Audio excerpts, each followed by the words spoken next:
இயேசுனுடைய சீடர்களில் ஒருத்தன் பீட்டர், அவன் ஒரு நாள் இயேசுநாதர்கிட்ட கேட்டிருக்கான், இயேசுவே, நான் என்னுடைய தம்பிக்கிட்ட அடிக்கடி சண்டை போட்டுக்கிட்டு இருக்கிறேன், என்னுடைய சகோதரன் கூட.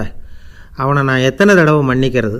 ஏற்கனவே 7 தடவை அவனை மன்னிச்சுட்டேன் அப்படின்னு சொல்லியிருக்கிறான். அப்போது இயேசு சொன்னாராம், மன்னிக்கிறதுக்கு எத்தனை தடவைங்கிற கணக்கெல்லாம் கிடையாது. எத்தனை தடவை உன்னுடைய சகோதரன் உன்னை கோபப்படுத்துகிறானோ அத்தனை தடவை நீ மன்னிக்கிறதுக்கும் தயாராக இருக்கணும், அதுதான் அப்படின்னு சொன்னாராம்.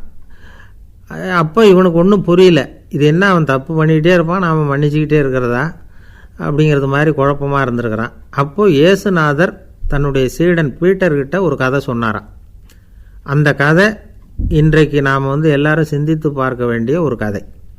அதாவது மன்னிப்பை விரும்புகிறவர்கள் மன்னிக்கவும் தயாராக இருக்க வேண்டும் அப்படிங்கிறது தான் அந்த கதையினுடைய தத்துவம். அந்த இயேசுநாதர் சொன்ன கதை என்னென்னா,